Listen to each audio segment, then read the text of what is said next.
Bahkan ketika kita mau berangkat ke Saudi pun divaksin kan?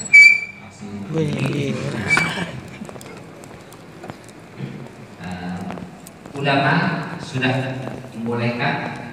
Ustaz, ini ada unsur babinya di situ, meskipun ada unsur babi. Itu sudah ada kajian fikihnya. Kita sudah tinggal terima produknya saja hasil kajian fikih itu. Kan kalau dalam literasi mazhab Imam Syafi'i memang nggak boleh. Kan unsur babinya itu kalaupun ada ya misalnya ada. Kalaupun ada misalnya unsur babi di situ, itu sudah diproses jutaan kali. Sehingga sudah unsur babi itu sudah hilang. Karena bahkan miliar kali banyak. Proses sedemikian. Memang kalau dalam mazhab Imam Syafi'i atau dalam mazhab Syafi'i yang haram itu statusnya tetap terlarang meskipun unsur haramnya sudah nggak ada. Itu dalam mazhab Syafi'i. Kapan? Ketika ada campur tangan manusia.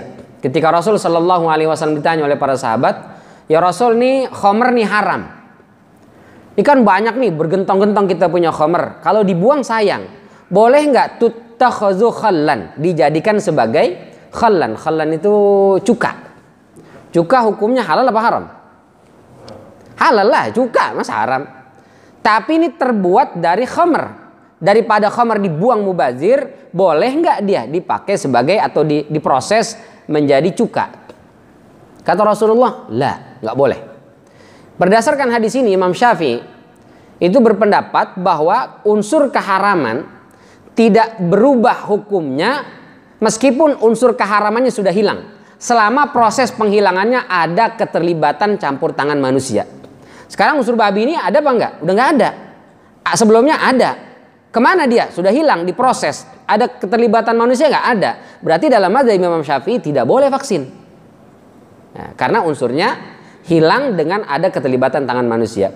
Tapi dalam mazhab-mazhab yang lain, Abu Hanifah misalnya, mengatakan kalau unsurnya sudah hilang, ada atau tidak ada keterlibatan manusia tetap boleh. Sebagaimana Rasul ketika ditanya tentang sumur budha'ah. Ini sumur, itu ada bangkai masuk ke situ. Mohon maaf, wanita-wanita kalau zaman itu kan belum ada pembalut. Jadi mereka pakai apa? Pakai kain itu dirobek untuk membersihkan darah haidnya. Lalu dibuang. Nanti darah-darah ini kain yang ada kotoran darah itu, haid itu terbawa air masuk ke dalam sumur budha'ah itu. Sementara sumur itu tempat orang mengambil air untuk wudu, untuk mandi, bahkan untuk minum. Bertanya para sahabat, gimana ya Rasul status airnya? Maka kata Rasulullah SAW, boleh tetap dipakai selama tidak berubah rasa, warna dan baunya. Dari situ kemudian Abu Hanifah mengatakan berarti boleh, ada atau tidak ada. Nah, ini terjadi khilaf di antara ulama. Termasuk di Indonesia. Indonesia menggunakan mazhabnya mazhab Imam Syafi'i. Maka secara asal di Indonesia tidak menerima vaksin kalau ada unsur keharamannya meskipun sudah hilang.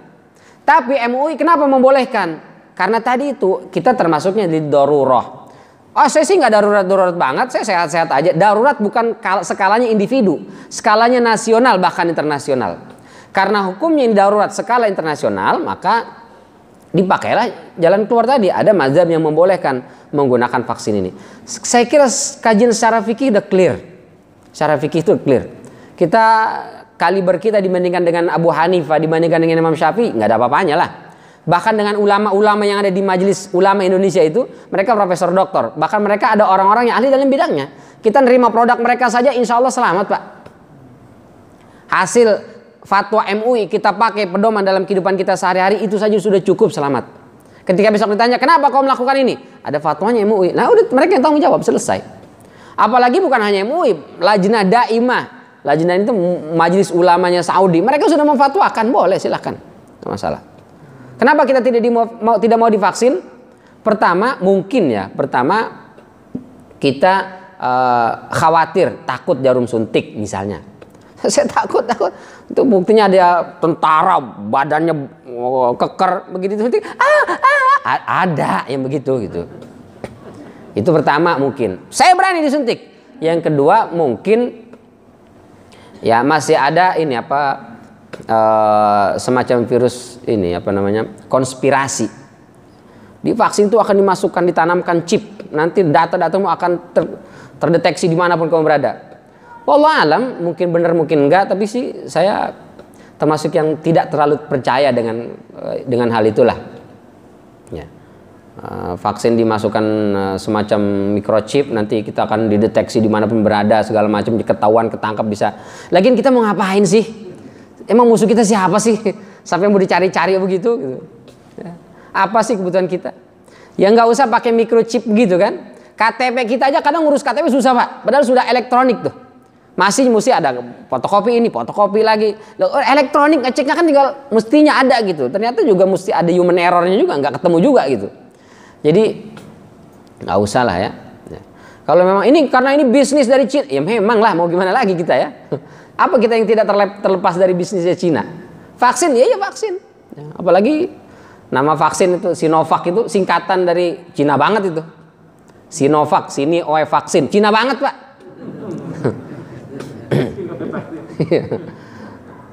Cina banget. Jadi kalau kajian fikihnya sih saya kira sudah clear secara fikih. Kenapa orang tidak mau vaksin? Ya mungkin itu karena konspirasi itu. Yang ketiga mungkin karena ada yang karena anti Jokowi ya. Pokoknya apapun yang dilakukan oleh pemerintah ini nggak mau gitu. Ya saya juga tidak pro dengan Jokowi, tapi vaksin saya pikir tidak ada urusannya. Siapapun jadi presidennya sekarang, saya yakin pasti juga akan mengharuskan untuk divaksin itu. Jadi kalau karena kebencian dengan Jokowi, ya coba cek ulang lagi deh. Meskipun vaksin ini dia adalah ikhtiar dan itu bukan kewajiban. Setiap orang berhak dan boleh untuk mengambil pilihannya masing-masing. Tidak berdosa, tidak divaksin, nggak ada dosa itu. Saya kira nggak pas juga Pak Kiai Ma'ruf Amin mengatakan tidak divaksin termasuk dosa. Itu juga nggak pas, nggak betul. Ya. Kecuali dia melakukan hal-hal yang tidak benar dengan tidak divaksin. Misalnya kayak ada orang yang tidak mau divaksin berangkat umrah atau haji. Sementara di sana harus ada buku kuning kan. Akhirnya gimana dilakukan? Dia bayar, dia sogok dibayar. Ini kan nyogok orang untuk memuluskan urusan dia dengan dibayar orang, itu kan sesuatu yang tidak boleh. Dia menghindari vaksin tapi bayar orang. Ini gimana ceritanya? Jadi menghindari sesuatu tapi melakukan sesuatu mendapatkan yang halal. Nanti misalnya ini mau berangkat, dia harus keluar negeri, harus kunjungan kemana, naik pesawat, harus ada sertifikat vaksin. Dan dia nggak punya, akhirnya gimana? Dia nyogok. Ya gimana supaya lolos lah. Itu kan juga sama tidak benar gitu. Kecuali saya Ustaz, saya nggak akan kemana-mana dan saya tidak akan membutuhkan sertifikat vaksin dan saya tidak akan membutuhkan itu sama sekali. Dan kalau ternyata ada ya saya enggak gitu. Misalnya dia nginap di hotel, ada diperiksa vaksinnya, nggak jadi nginap di hotel, gampang gitu. Atau misalnya dia mau berangkat pergi keluar kota, harus ada nih. Oh sudah saya nggak ada, ya udah nggak bisa berangkat, ya udah saya nggak usah berangkat. Kalau begitu silakan. Tapi kalau dia nanti bakal nginap di hotel, bakal masuk mall mungkin, bakal segala macam, dan itu ada butuh surat vaksin, lalu dia lewat belakang gitu, apalagi mengeluarkan uang, ini hati-hati. Menghindari vaksin yang hukumnya insya Allah tidak haram, tapi dia melakukan sesuatu yang haram kan jadi tidak bagus. Ya. Jadi sekali lagi, divaksin itu bukan kewajiban, dia hanya bagian dari ikhtiar kita, supaya apa? Supaya kita kan pengennya ibadah nih kembali seperti sedia kala, nggak usah pakai masker nih, sudah rapet nih, tinggal maskernya dilepas. Tapi sampai sekarang belum ada kan ketentuan dari pemerintah maupun dari Majelis Ulama untuk melepas masker secara umum karena masih belum bisa dipastikan keamanannya itu. Kalau sudah pada divaksin semua, insya Allah lah. Jadi itu adalah bagian dari ikhtiar kita, dan ikhtiar dengan tawakal itu adalah sesuatu atau dua hal yang berbeda. Kalau tawakal itu adalah pekerjaan kolbu, sementara ikhtiar itu pekerjaan fisik. Dua-duanya ini mesti sejalan beriringan. Ya. Orang tidak ikhtiar ngaku tawakal, ini keliru tawakalnya. Maka ketika ada salah seorang sahabat datang sholat, tiba-tiba kudanya tidak ditambat, tidak diikat, tidak dicancang gitu. Dia main sholat aja. Kata Rasulullah, kenapa tidak kau ikat itu untamu? Saya ke masjid kan bukan mau nyolong ya Rasul, bukan melakukan maksiat. Saya mau ibadah kepada Allah. Masa sih tega Allah bikin unta saya lari atau hilang, ada yang mencuri? Kata Rasulullah, tawakal bukan begitu. Ikat dulu itu kudamu, baru setelah itu kau sholat. Tawakal kepada Allah. Kita mau sholat ke masjid, bawa motor, nggak usah dikunci lah, biarin, tinggalin aja kunci di luar situ, hilang lah. Saya kan mau sholat Ustaz, ini ngadep ke Allah, kok Allah membiarkan maling ngambil itu motor saya? Ya iya, karena ikhtiar itu adalah pekerjaan fisik, tawakal itu pekerjaan kolbu. Ikhtiar dulu fisik kita, baru setelah itu tawakalnya kepada Allah Subhanahu Wa Taala. Ah, nggak divaksin sama divaksin sama-sama aja kena. Ya memang sama-sama kena, tapi ikhtiarnya itu yang membuat berbeda. Dan ikhtiar itu ada pahala. Ikhtiar itu ada pahala. Maka Rasulullah SAW memerintahkan kepada para sahabat untuk kerja, pakai fisiknya buat nyari duit gitu. Baru setelah itu, kan Allah yang maha memberikan rizki. Memang itu ada pada tingkatan iman di sini. Setelah fisiknya bekerja dulu. Ketika dua orang dari Bani Israel, Nabi Musa AS memerintahkan, ayo kita berangkat menuju ke Aqsa. Karena Allah memerintahkan kita untuk balik ke Palestina, Al-Ardul Muqaddasah. Semuanya gak pada mau berperang. Karena di sana ada bangsa Amalikah. Maka mereka mengatakan, "Idzhab anta wa rabbuka faqatila inna hahuna qa'idun." Engkau saja Musa berangkat dengan Tuhanmu perang ke sana, kita nungguin di sini. Ntar kalau udah menang baru kasih tahu ke kita baru berangkat ke sana. Wah, ini kurang ajar betul ya Bani Israel. Lalu ada dua orang, qala rajulani. Ada dua orang yang beriman dan takut kepada Allah Subhanahu wa taala, mereka mengatakan, "Kita perang dulu, ayo kita lawan."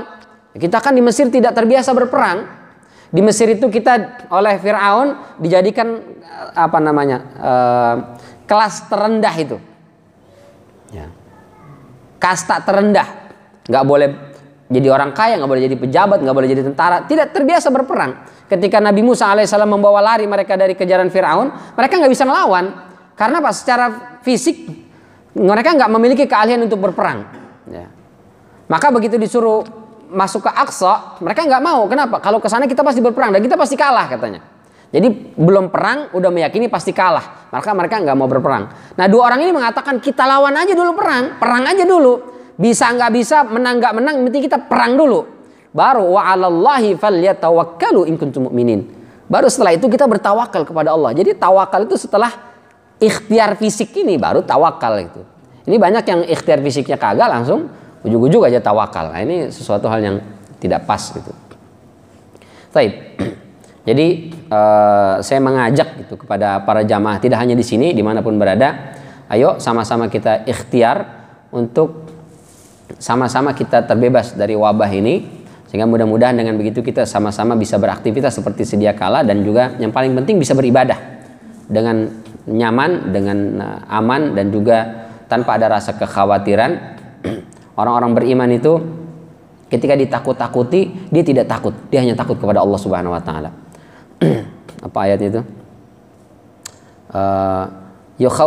Yukhawifu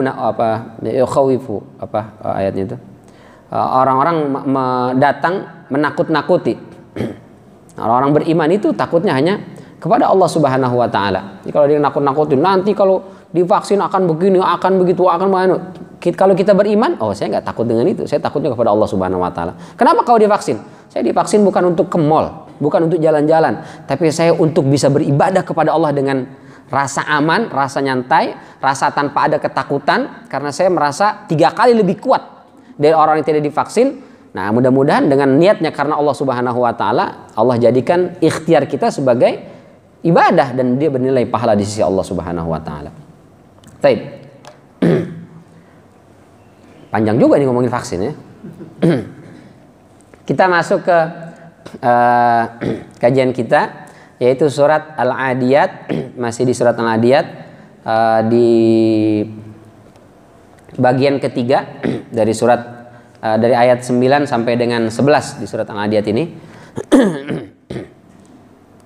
Ini saya kasih subtema, coba cek hatimu. Seperti biasa kita baca dulu. A'udzu billahi minasy syaithanir rajim.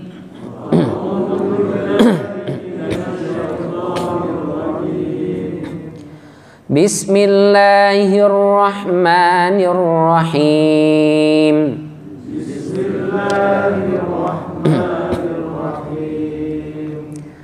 Wal 'adiyati dhabha.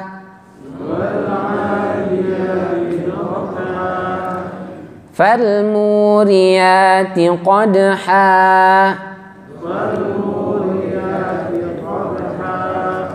فالمغيرات صبحا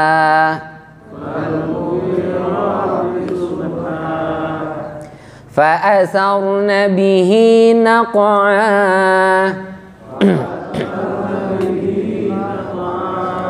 فوسطن به جمعا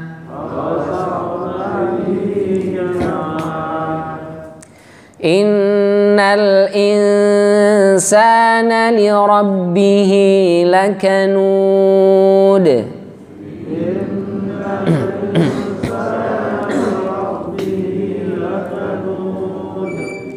وإنه على ذلك لشهيد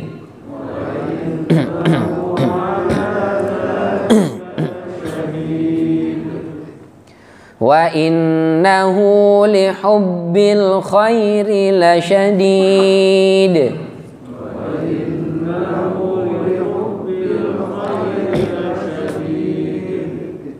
أفلا يعلم إذا بعثر ما في القبور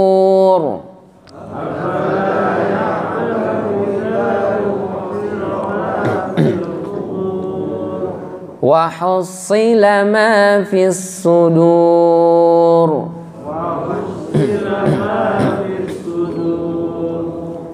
إن ربهم بهم يومئذ لخبير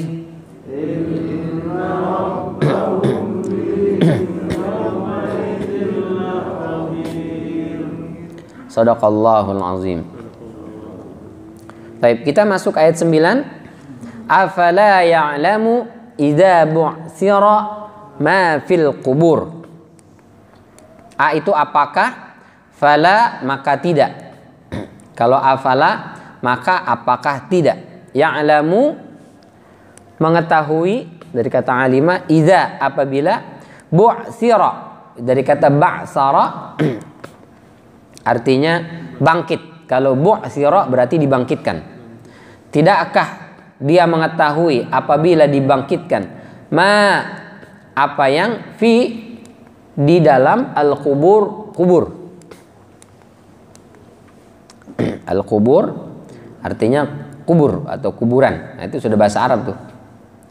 Kubur. Nah, kuburan bahasa Arab. Jadi afala ya'lamu idza bu'thira ma fil qubur. Tidakkah dia mengetahui apabila dibangkitkan apa yang ada di dalam kubur?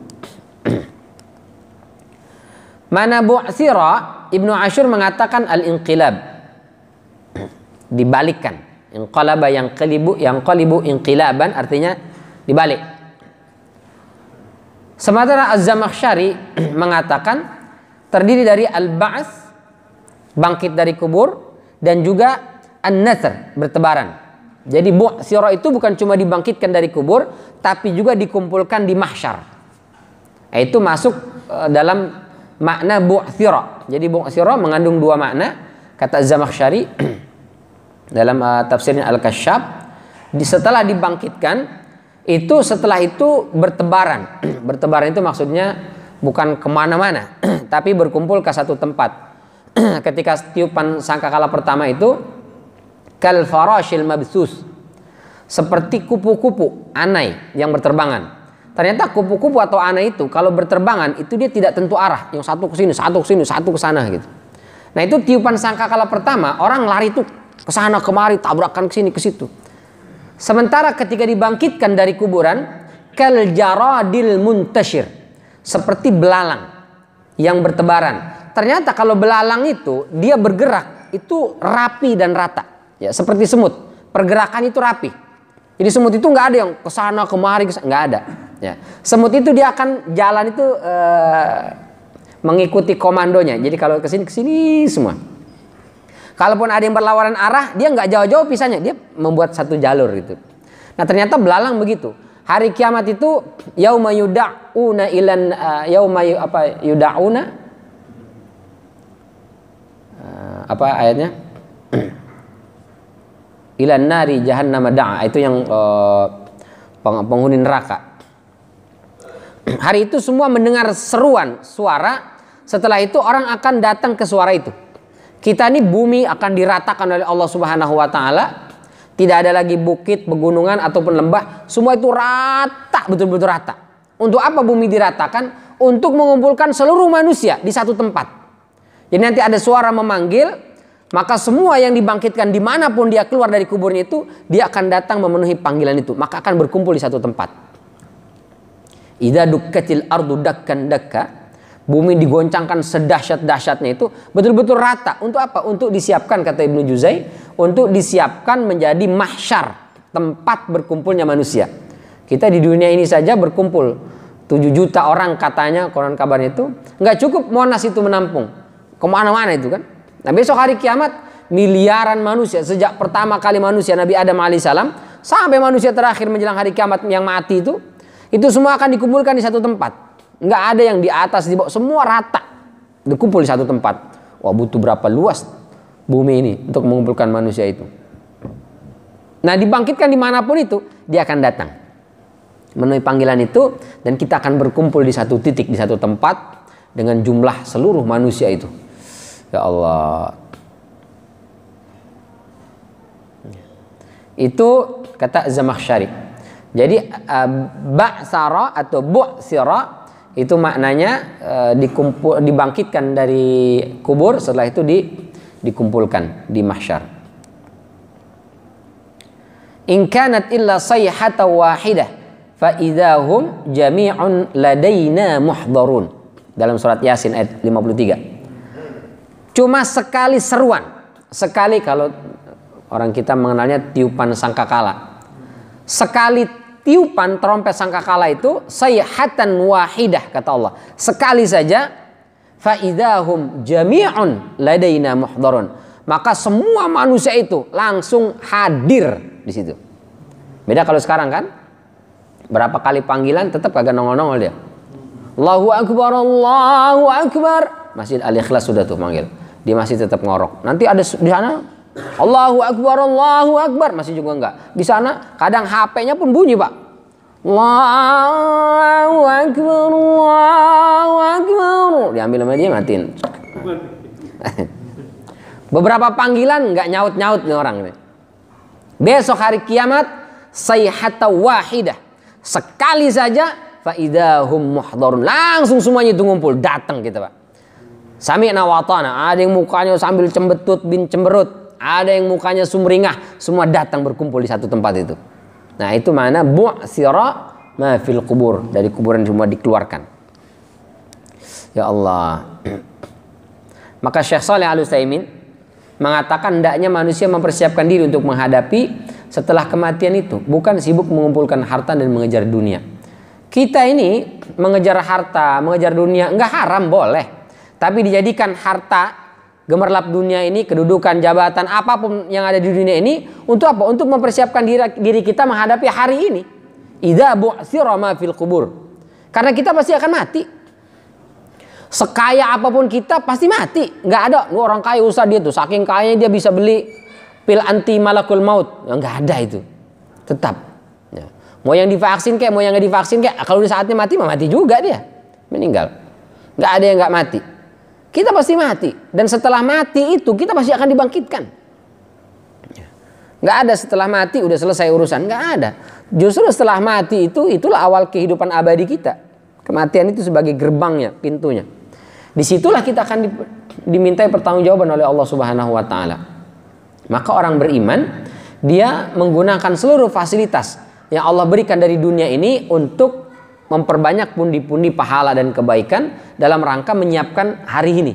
Ketika dibangkitkan di padang mahsyar, dia dibangkitkan dalam kondisi siap. Saya mau ditanya tentang harta, harta itu sudah saya gunakan di jalan Allah. Saya mau ditanya tentang kesehatan fisik, kesehatan fisik itu sudah saya gunakan di jalan Allah. Saya ditanya tentang jabatan, jabatan saya sudah dipakai di jalan Allah. Saya mau ditanya tentang ilmu, ilmu saya sudah diajarkan karena Allah Subhanahu wa Ta'ala. Saya mau ditanya tentang vaksin, saya sudah ikut fatwa MUI. Nah, saya sudah ikut fatwa ulama. Nah, udah aman. Jadi semua yang ada di dunia ini kita kejar dalam rangka untuk menyiapkan diri menghadapi hari ini. Bu'sira ma fil kubur. Ya Allah. Pasti kita ini akan meninggal. Dan dunia disebut dengan dunia karena dia rendah dan akan kita tinggalkan. Jadi kita mengejar dunia ini untuk kita tinggal. Ada orang mati bawa rumah, nggak ada. Bawa mobil, nggak ada. Orang Cina dulu katanya kalau meninggal dia bawa hartanya. Masuk kuburan itu emasnya dimasuk. Kalau dia punya berlian, berliannya juga ikut dikubur. Katanya. Tapi ternyata setelah itu banyak kuburan Cina itu yang pada bolong. Rupanya dicuri, digali lewat bawah itu. Akhirnya lama-lama orang Cina pun mikir, wah ini daripada harta ini berlian tujuannya dikubur biar jadi bekal dia di alam kubur katanya. Ternyata dicuri sama maling. Akhirnya dibuatlah replikanya. Jadi kalung dari emas replika yang harganya goceng dari sepuan dikubur. Begitu maling, udah seneng dia ngambil emas, intan, permata, begitu dijual nggak laku. Karena ternyata imitasi semua ya. Jadi semua kita tinggalkan.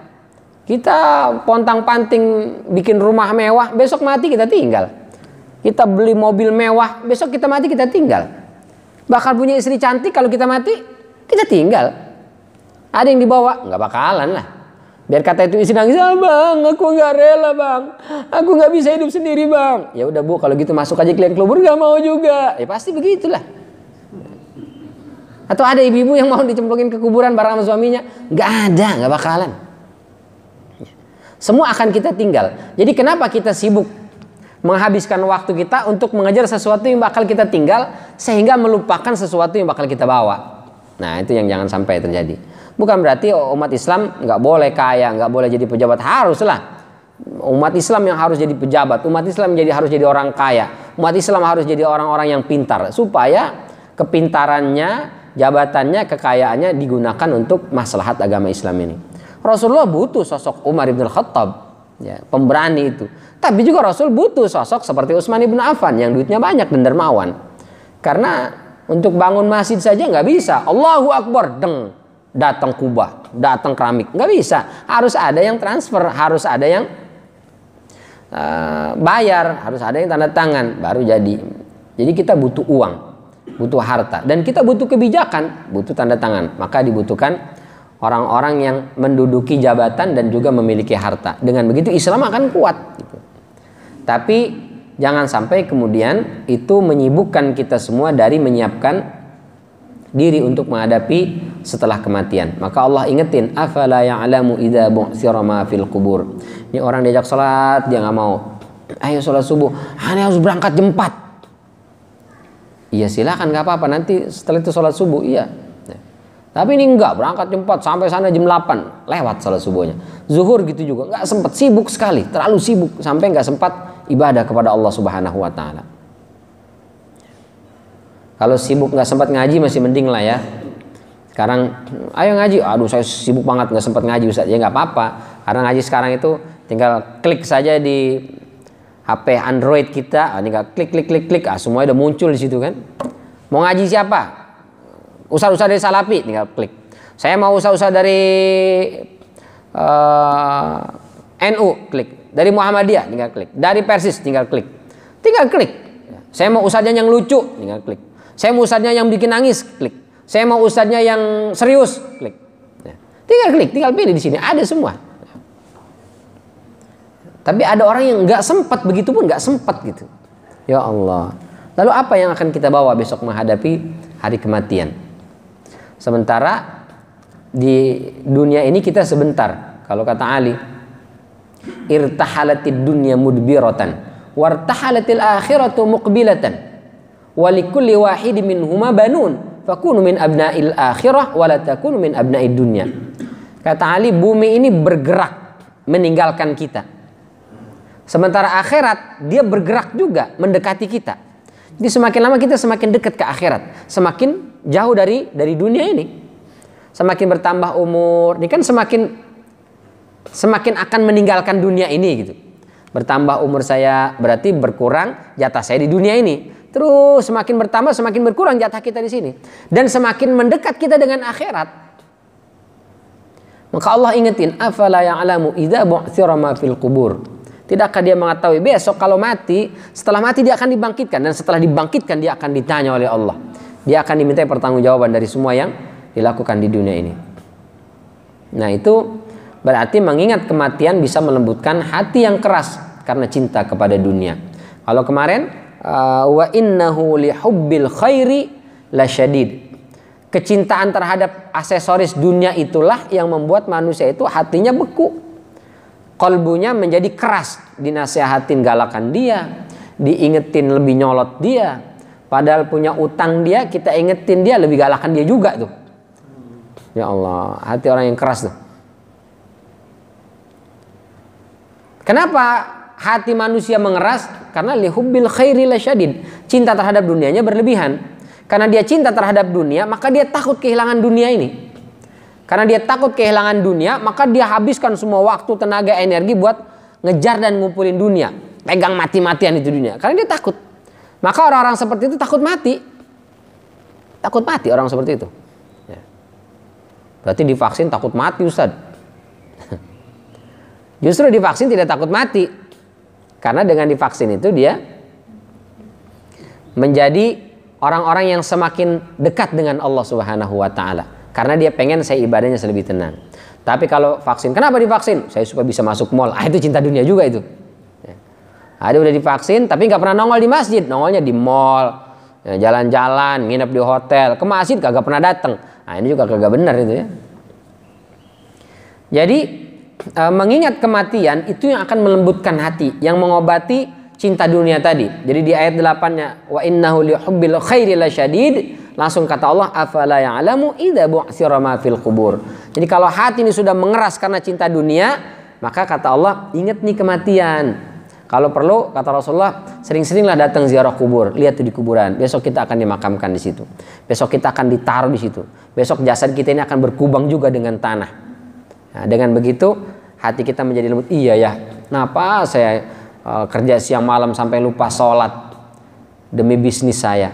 Iya ya, kenapa saya sampai lupa ibadah kepada Allah demi pekerjaan saya. Besok padahal saya akan mati, saya akan dikuburkan di sini. Kalau sudah di sini, yang ditanyakan tentang ibadah saya, yang ditanyakan tentang kebaikan-kebaikan yang saya lakukan. Nah, berarti dengan mengingat kematian itu yang akan melembutkan kalbu kita insya Allah. Maka kata Allah wa hussila ma fis sudur. Hussila dihasilkan secara bahasa. Ma apa yang fis sudur, di dalam dada. Apa yang di dalam dada? Itu adalah qalbu. Wa hussila ma fis sudur. Akan ditampakkan, akan dimunculkan, akan dikeluarkan ma fis sudur. Apa yang ada di dalam dada. Apa yang di dalam dada? Maksudnya adalah qalbu.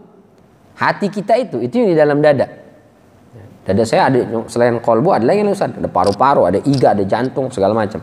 Yang dikeluarkan adalah kolbunya itu maksudnya. Taib.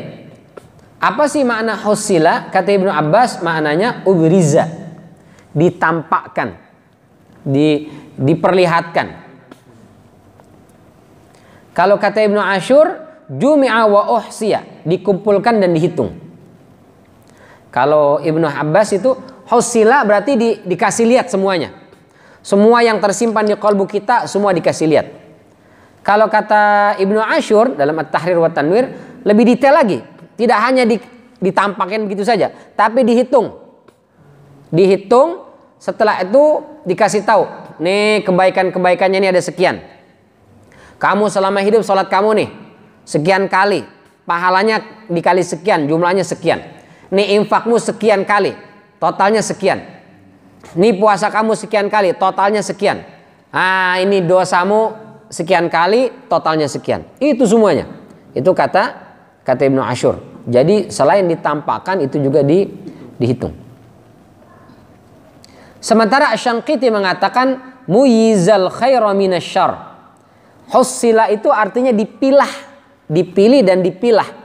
Mana amal-amal baik, mana amal-amal buruk. Maka sebelum Allah yang memilahnya, kita yang memilahnya. Ya Allah, hari ini saya udah ngapain aja? Tadi di kantor begini, sampai ke rumah pulang sama istri begini, habis itu sama anak-anak juga begini. Ya Allah, astagfirullahaladzim. Sehari itu kita sudah tahu tuh berapa banyak kebaikan-kebaikan yang kita lakukan, berapa banyak keburukan-keburukan yang kita lakukan. Jadi mestinya sebelum besok di hari kiamat Allah yang menghitung dan memilah-milah kebaikan dan keburukan kita, mestinya di dunia ini sering-sering kita pilah dan pilih. Sebelum tidur itu kita ingat, ya Allah hari ini saya sudah bentak anak saya, ya Allah hari ini saya sudah ngelawan sama orang tua saya, ya Allah hari ini saya sudah membentak mama saya, ya Allah hari ini saya sudah meninggikan suara di hadapan suami saya, ya Allah hari ini saya sudah meninggikan suara di hadapan istri saya, ya Allah hari ini di kantor saya sudah memfitnah si fulan, ya Allah di pasar saya sudah mencaci si fulan. Itu semua tuh terus. Jadi hari ini kebaikan saya sudah sekian, ya Allah keburukannya ternyata lebih banyak. Disitulah kita banyak istighfar, astagfirullahaladzim, ya Allah saya mohon maaf, mohon ampun. Ya. Dan kata para ulama tidak cukup mohon ampun dan mohon maaf kepada Allah kalau ada masalah dengan manusia. Kita datengin istri kita, maafkan hari ini papa ya tadi kelewat karena pulang di kantor banyak urusan, ada masalah yang juga nggak selesai sampai rumah tadi mama berperilaku seperti ini, papa tersulut emosi, maafin mama, papa ya ma. Istrinya juga begitu, maafin mama ya pak, terus ngurus anak-anak stres, entah kapan ini semua anak-anak sudah kembali ke sekolah, anak-anak yang sekolah tapi mama yang belajar lagi pak, pusing stres, sementara harus masak, harus ini segala macam. Jadi mama tadi ngelawan sama papa, maafin mama ya pak, iya, clear di dunia, selesaikan di dunia, maka besok hari kiamat udah nggak ada lagi tuh. Itu karenanya kata Umar bin Al-Khattab, hasibu anfusakum qabla an tuhasabu. Hisablah diri kalian di dunia sebelum besok hari kiamat kita dihisab. Setiap sebelum tidur begitu kita datengin anak kita, maafin papa ya nak, papa agak keras tadi nyuruh kamu sholat, Biski kamu kalau disuruh sholat susah, besok-besok jangan gitu lagi ya, mau nggak kamu papa pukul lagi? Nggak mau pak, yaudah besok kalau disuruh sholat mau ya nak ya, begitu. Jangan kita diamkan, kita dekati sambil kita peluk anak kita. Sehingga besok hari kiamat sudah nggak ada lagi dipilah dan dipilih itu. Tinggal semuanya yang baik-baik. Kemana yang buruk-buruknya? Sudah bersih. Kita ini mestinya umat Rasulullah ini memang betul nggak ada dosa itu. Kata Rasulullah itu, kullu ummati dakhalal jannah. Umatku itu semua masuk surga. Illa man aba, kecuali yang nggak mau saja. Kita ini pasti masuk surga. Kenapa? Karena semua amal kebaikan yang kita lakukan itu menghapus dosa-dosa kita, Pak. Satu sholat dengan sholat yang lain. Kita sholat subuh nih. Habis sholat subuh kita berjamaah nih. Ini menghapus dosa dan kesalahan kita tadi malam. Dari setelah Isya sampai sekarang ini ada dosa maksiat itu semua kehapus. Nanti kita sholat zuhur, dosa habis ini sampai menjelang zuhur itu semua akan dihapus dengan sholat zuhur. Nanti habis itu sholat asar, semua dosa yang kita kerjakan antara zuhur dengan asar kehapus dengan sholat asar. Begitu seterusnya. Selama kita menjaga sholat 5 waktu, dosa kita nggak ada itu, bersih. Kalau hutang masih ada, hutang harus dibayar. Kok nggak bayar hutang? Saya udah sholat Ustaz, enak aja. Harus bayar itu lain lagi lah. Kalau tidak kita bayar di dunia, besok hari kiamat akan kita bayar juga. Dengan apa kita bayarnya? Dengan sholat yang selama kita kerjakan. Dan kita nggak tahu, jangan-jangan sholat kita itu nilainya kecil kan? Kalau dinominalkan. Utangnya cuma 500.000, tapi bayarnya pakai 20 tahun sholat buat bayar 500.000. Ya Allah, kau banyak banget. Diambil sholat saya 20 tahun. Dan saya sholat, saya hitung-hitung memang rajinnya ya 20 tahun terakhir ini. Ternyata semuanya habis hanya untuk bayar utang yang cuma 500.000. Ya Allah, nauzubillah min dzalik. Kata Allah, sholatmu memang banyak, tapi kalau dinilai kecil sekali. Datangnya masbuk. Ya. Mohon maaf nih Pak, umpamanya ini Pak. Habis itu cepat. Imam sudah selesai, assalamualaikum warahmatullahi wabarakatuh, langsung Allahu Akbar, Allahu Akbar, Allahu Akbar, baca cepat.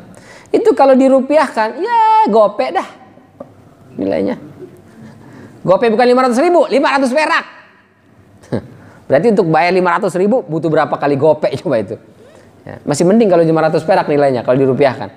Kalau cuma jadinya 50 perak. 1 perak, 2 perak, ya Allah, nauzubillah min dzalik. 0, sekian ya Allah. Maka sebelum husila ma fis sudur, di hari kiamat itu dari sekarang sudah kita pilih-pilih, ya Allah, ini dosa-dosa saya ini belum selesai nih, yang harus saya selesaikan. Aduh, kebaikan saya ternyata sedikit banget hari ini, besok saya tambah lagi dah. Bahkan kalau bisa dikasih list kan, ya, apa sedekah, apa kebaikan setiap hari yang bisa kita lakukan. Sedekah, ngaji, sholat sunnah, sholat berjamaah, sholat sunnah rawatib, sholat sunnah syuruk, sholat sunnah duha. Kebaikan individu, kebaikan bersamanya berinfak, nolong orang, ngasih bantuan ke orang, terus itu. Ke pasangan, apa kebaikan yang bisa kita lakukan ke pasangan kita? Senyum, transfer. Nah, kalau istri-istri pasti itu tuh kebaikannya tuh. Senyum aja, kata istri, itu belum kebaikan, Pak. Kebaikan papa, meskipun papa jarang senyum ke mama, tapi kalau transferan lancar, udah kebaikan itu katanya kan. Kan pandemi, mau jalan-jalan kemana sih, dikasih banyak duit. Mama memang tidak jalan kemana-mana, tapi siap-siap paket datang ke rumah. Paket, nggak kemana-mana istri kita, Pak. Tapi paket datang terus. Rupanya jarinya yang kemana-mana itu. Dia searching. Begitu seterusnya ya, kebaikan-kebaikan yang kita lakukan setiap hari. Supaya besok hari kiamat sudah nggak lagi dipilah-pilih mana yang baik dan mana yang buruk. Sisanya sudah yang baik-baik saja. Bahkan kata Rasul Sallallahu Alaihi Wasallam, Jumatan itu menghapus dosa selama 1 pekan. Plus dengan 3 hari. Jadi syaratnya kata Rasulullah, barang siapa yang mandi irtasala itu mandi janabah. Jadi memang sunnahnya hari Jumat itu mandinya mandi janabah. Untuk yang sudah berkeluarga berarti mohon maaf sekali hubungan badan itu disunahkan hari Jumat, bukan malam Jumat, hari Jumatnya. Ya, hari Jumatnya pagi. Wah, Ustaz saya berangkat kerja kagak sempet, malamnya silahkan. Baru setelah itu mandi janabah. Jadi sebelum berangkat ke masjid sholat Jumatan itu sudah mandinya mandi janabah, bukan mandi biasa. Bukan manistahamma kata Rasulullah, manirtasala. Irtisal itu adalah mandi janabah, mandi hadas besar. Kalau yang masih jomblo Ustadz gimana? Nah, jomblo janganlah. Jangan paksakan junub dulu baru mandi gitu. Ya tetap mandi janabah meskipun tanpa junub, maksudnya begitu. Setelah itu dia datang ke masjid lebih awal, perbanyak sholawat. Setelah itu dia di masjid sholat, istilahnya sholat sunnah mutlak, sholat sunnah intizar, sholat sunnah seberapapun sanggupnya. 6 rakaat boleh, 8 rakaat boleh, 4 rakaat boleh, 2 rakaat saja boleh. Setelah itu begitu khatib naik mimbar, ansota, dia diam memperhatikan. Bukan diam-diam tidur, dia memperhatikan. Sampai selesai sholat, maka kata Rasulullah dihapuskan dosanya 1 pekan plus 3 hari. Jadi 10 hari. 10 hari itu. Jadi setiap Jumat ketemu Jumat, itu kita sudah terhapus 1 pekan plus 3 hari. Berarti punya tabungan 3 hari tuh. Ketemu Jumat berikutnya, nabung 3 hari lagi terus begitu. Yang tabungan tuh. Syaratnya tadi, mandi janabah, datang ke masjid, dengerin khutbah sampai selesai. Ini datang ke masjidnya udah telat. Nggak mandi janabah, bau keringat apa segala macam, nah, gimana dia akan menghapus dosanya? Jadi sebetulnya kalau kita kerjakan sunnah-sunnah Rasulullah ini nggak ada dosa kita. Besok hari kiamat begitu dibangkitkan, insya Allah termasuk orang-orang yang sumringah. Wujuh yauma idin nadhirah ila rabbiha nazirah. Wa yauma tabyaddu wujuh. Muka kita itu sumringah, cerah. Kenapa? Karena nggak ada lagi dosa-dosanya, tinggal sisa kebaikan-kebaikan saja insya Allah. Baik. Lalu ma'afis sudur, kata Syekh Shalih Al-Utsaimin, maksudnya adalah niat dan semua amalan hati. Seperti tadi tawakal, roja, khauf, itu adalah amalan hati itu. Jadi tawakal tadi, saya sudah ikhtiar, sekarang saya serahkan kepada Allah Subhanahu wa taala. Biar Allah yang menentukan. Itu ada pahalanya, Pak. Tapi kalau tawakal tidak diawali dengan ikhtiar, nggak ada pahalanya. Jadi harus ada ikhtiarnya dulu baru tawakal.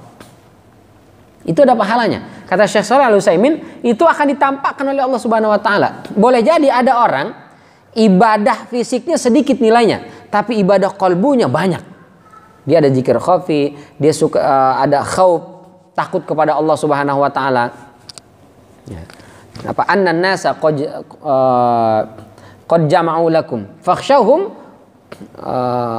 manusia sudah punya segala macam agenda untuk mencelakakan, membinasakan kita. Takutlah kalian. Orang-orang beriman tetap tidak takut. Dia takutnya hanya kepada Allah Subhanahu wa taala. Di situ ada nilai ibadah. Ibadah apa itu? Ibadah qalbu. Gitu.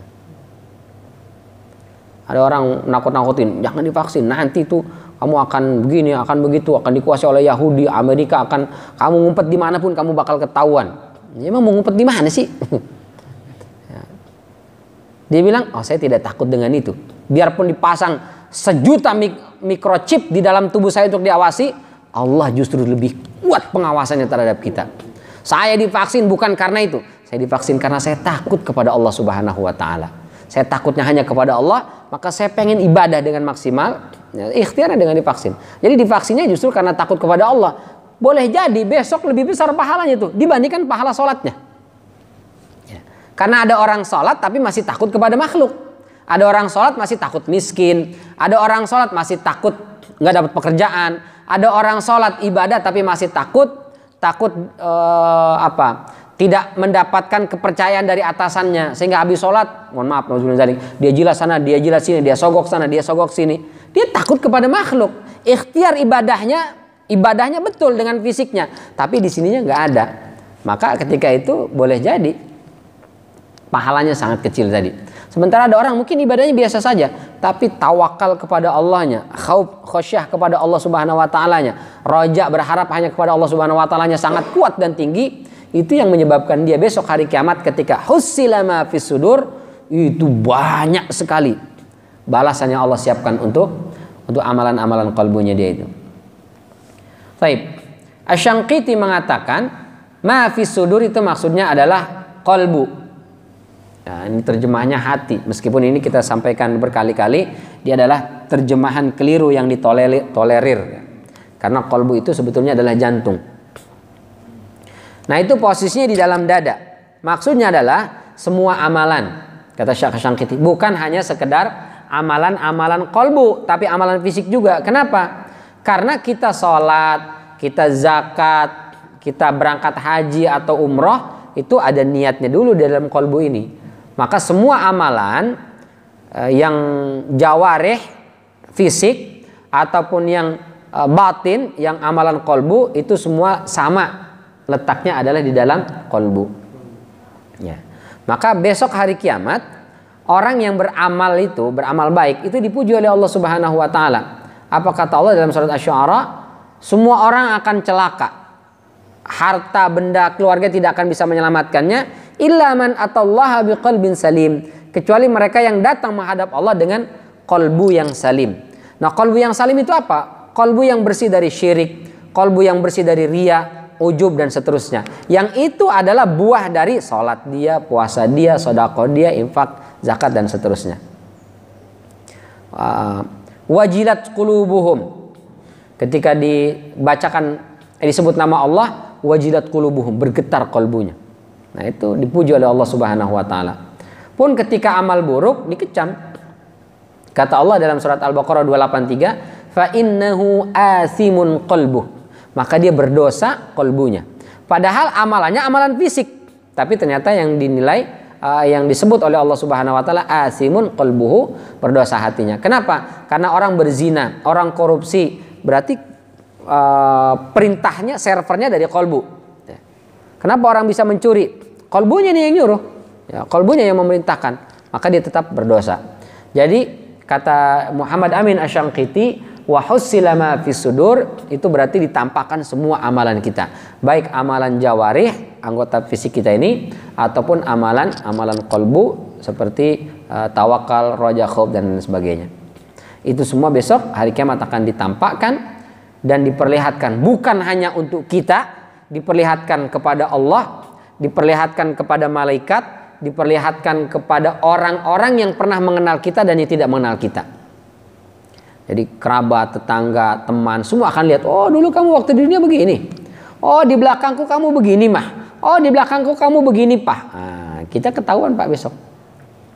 Iya, waktu di dunia saya begitu. Diperlihatkan.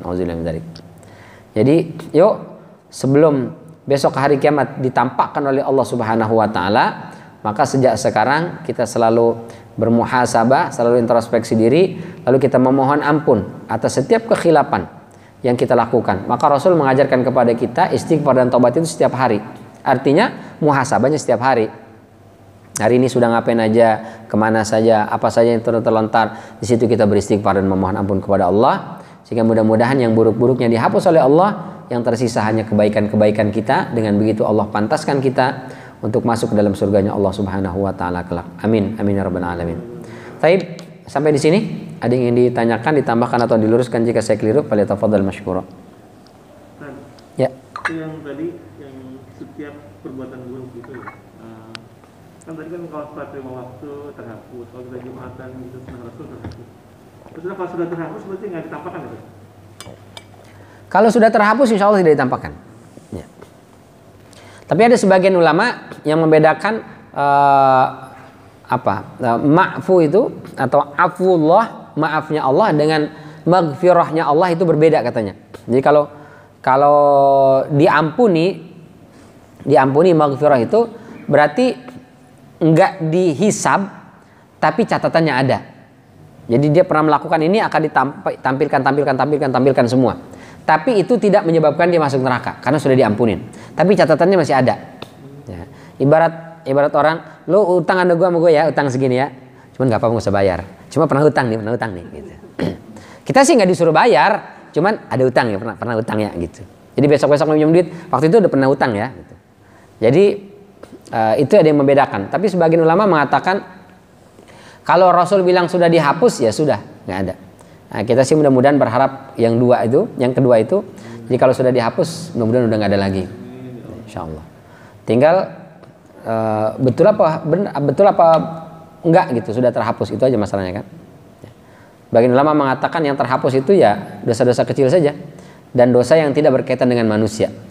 Tapi kalau dosa besar itu harus tobat, sholat sunat tobat. Atau dosa berkaitan dengan manusia itu tidak otomatis terhapus dengan sholat, dengan Jumatan tadi, atau dengan puasa Ramadan, atau dengan ibadah-ibadah. Dia harus kita datengin orangnya, kita selesaikan. Kalau kita pernah memfitnah dia di media sosial, maka kita meminta maaf ke orangnya dan bikin klarifikasi di media sosial. Kalau kita dalam mimbar seperti ini misalnya ngomong pernah menjelekkan si fulan, maka kita harus klarifikasi, ngomong juga di hadapan orang di mimbar ini untuk mengklarifikasi bahwa kita pernah salah memfitnah fulan itu. Jadi harus ada klarifikasinya. Kalau korupsi ya harus dibalikin duitnya. Kalau ke negara kan. Nggak bisa, saya udah istighfar Ustaz, saya sudah tobat. Saya bahkan berangkat haji Ustaz. Mudah-mudahan korupsi saya itu tidak dicatat lagi oleh Allah Subhanahu wa taala. Oh, kata Allah nggak bisa. Masih ada catatannya, nauzubillah min dzalik. Itu barangkali Allah taala alam. Ada lagi? Ya. Sudah dihapus sama sholat. Kemudian puasa Ramadan itu menghapuskan dosa 1 tahun. Tapi kemudian dosa itu sudah dihapus dengan sholat, berarti kita punya tabungan itu katanya? Iya, jadi tabungannya tabungan pahala. Kalau dosanya udah nggak ada, berarti penghapusnya itu diganti dengan pahala. Gitu. Kita ada puasa Arafah, menghapuskan setahun yang akan datang dan setahun yang belakang. Kita puasa Asyura, menghapuskan 1 tahun. Kita ketemu Ramadan, menghapuskan setahun. Kita sholat Jumatan tadi seminggu plus 3 hari. Terus kita sholat 5 waktu menghapus dosa harian. Mestinya ya nggak ada dosa lah kita insya Allah. Ya, tabungannya udah banyak gitu. Insya Allah. Ya. Maka selalu optimis kita menjadi ahli surga. Insya Allah. Kepedean itu yang nggak boleh. Terlalu pede. Saya termasuk surga. Neraka. Itu yang nggak boleh. Kenapa kau bilang dia neraka? Azan, masih nongkrong aja di pinggir gang. Neraka itu. Nah, itu nggak boleh. Jadi kita mengklaim orang lain neraka, kita masuk surga nggak boleh. Klaim munafik juga nggak boleh. Itu munafik itu si anu munafik itu nggak boleh. Tapi optimis, insya Allah kita termasuk ahli surga itu harus. Nah, dari mana? Karena kita tadi sholat 5 waktu, terus Jumatan, alhamdulillah, terus puasa Arafah, puasa Asyura, puasa Ramadan gitu. Tapi kalau yakin masuk surga, sholat kagak, gak pernah di masjid gak pernah nongol, puasa Arafah dia masih kelepas-kelepus, jangankan puasa Arafah, puasa Asyura, puasa Ramadan masih kelepas-kelepus. Saya kan umat Muhammad pasti masuk surga. Dari mana masuk surganya? Itu termasuk man aba, orang yang tidak mau masuk surga. Tapi Allah taala alam bisawab. Mudah-mudahan Allah catatkan semua kebaikan kita dengan pahala berlipat. Dan semoga Allah hapus, betul-betul dia hapus. Selain Allah maafkan dosa dan kesalahan kita, juga mudah-mudahan betul-betul dia hapus catatannya. Sehingga besok ketika hari kiamat Allah tampakkan semua amalan kita. Yang terlihat dan tertampak itu adalah kebaikan-kebaikan saja, karena keburukannya sudah dihapus di dunia ini insyaallah. Terima kasih atas segala perhatian. Mohon maaf apabila ada kekeliruan dan kekurangan. Kita tutup dengan hamdalah dan kafaratul majlis. Alhamdulillahirabbil alamin. Subhanakallahumma wa bihamdika asyhadu an la ilaha illa anta astaghfiruka wa atubu ilaik. Wabillahi taufiq wal hidayah. Wassalamualaikum warahmatullahi wabarakatuh.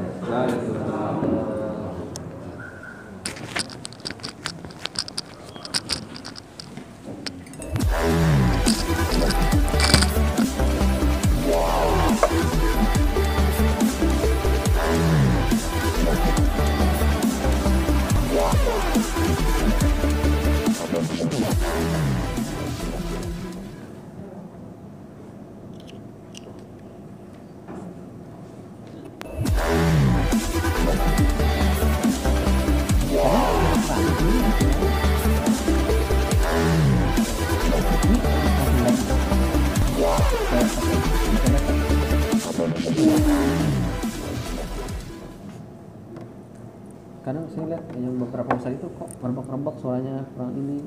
Terus Kalau Facebook itu ini kali ya. kalau tergantung kekuatan mulai